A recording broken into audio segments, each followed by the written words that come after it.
Censuraram a entrevista do assessor do presidente Mequetrefe que a gente teve, aquele que é investigado por tentativa de golpe de Estado. Ele, o ex-presidente, e esse assessor dele também, o tal do Felipe Martins, que ficou preso 6 meses, saiu cheio de medidas cautelares, tornozeleira eletrônica, não pode falar com outros investigados, incluindo o próprio Jair, não pode sair do país, tem que ir uma vez por semana, sei lá, uma vez por mês, se apresentar à justiça.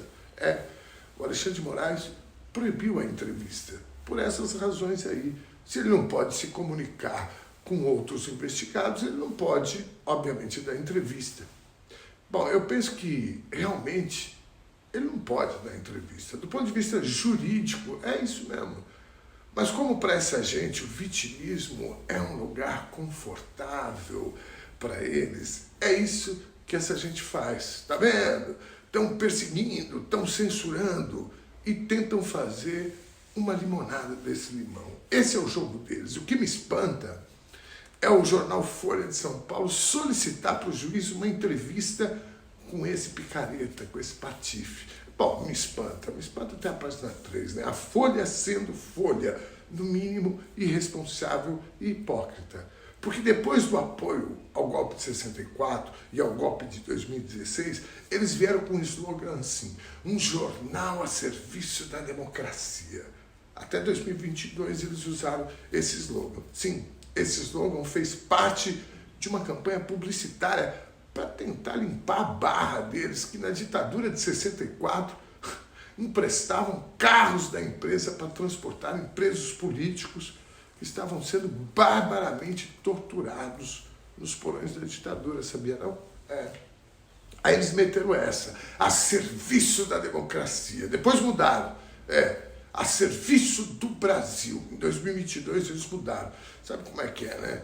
Uma empresa precisa agradar todos os seus públicos. E em 2022 tinha muita gente que preferia a palavra Brasil, a serviço do Brasil, do que a serviço da democracia. Na verdade, a Folha nunca esteve do lado da democracia. Eles sempre estiveram do lado do bolso deles, do bolso da família Frias, na verdade, dos cofres gigantescos da família Frias. E esse pedido à justiça que foi negado para entrevistar esse sujeito golpista é a mais pura tradução da hipocrisia dessa turma. Porque esse cidadão, assim como todos os outros que já estão presos, desde a velhinha cagona lá de Tubarão, o Daniel Silveira, o Roberto Jefferson, enfim, e todos aqueles que a cadeia está batendo na bunda, dizem a mesma coisa, fazem a mesma coisa, atacam justamente o Estado de Direito, a própria democracia. Portanto, não faz sentido, não faz o mínimo sentido que quem se dizia a serviço da democracia abrir espaço para narrativas que ataquem a democracia. Ainda mais se o indivíduo a ser entrevistado estiver indiciado pela polícia, cheio de restrições, cheio de medidas cautelares, justamente porque ataca a democracia. A justiça está certa. No livro Como as Democracias Morrem, escrito pelo Daniel Ziblatt e o Steven Levi-Strauss, eles descrevem o derretimento da democracia e uma das etapas é a retirada das grades de proteção da democracia. Porque existem as leis, a Constituição, as instituições, mas existe também as grades de proteção que são pactos de preservação do bom senso. Por exemplo, não dá palco num jornal como a Folha de São Paulo, de grande circulação, para bandido, golpista. E no caso desse Felipe Martins, pior ainda, porque ele é aquele cara que numa sessão lá no Senado estava fazendo gestos supremacistas na cara de todo mundo. Para você ver a gravidade disso, ele foi demitido pelo próprio Bolsonaro por ter feito esse gesto. Mas aí vem a Folha e pensa, vamos dar um furo, uma entrevista com ele.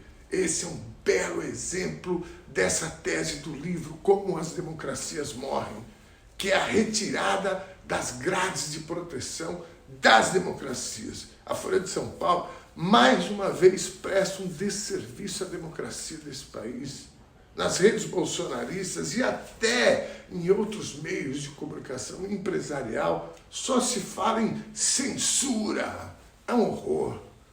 Por falar em livro, eu quero sugerir para vocês o livro Anti-Coach, A Gênese do Caos, do camarada professor Viário, colunista do DCM, que acabou de ser lançado, vale muito a pena. O professor Viário identificou o coach à brasileira, o self-coach e o neopentecostalismo, que é uma categoria criada para explicar a simbiose entre os coaches e as igrejas neopentecostais.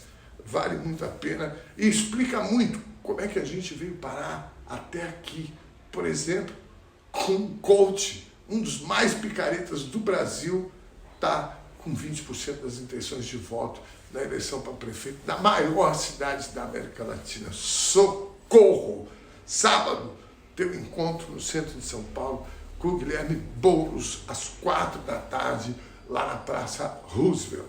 Se você está acompanhando a eleição de São Paulo e está por aqui, compareça. Nós temos o dever de derrotar o bolsonarismo nessas cidades. Tanto o que se diz moderado, como esse coach picareta aí. Praça Roosevelt, sábado, 4 da tarde, vamos mostrar que São Paulo não aceita ser governada por um representante do bolsonarismo. Au revoir!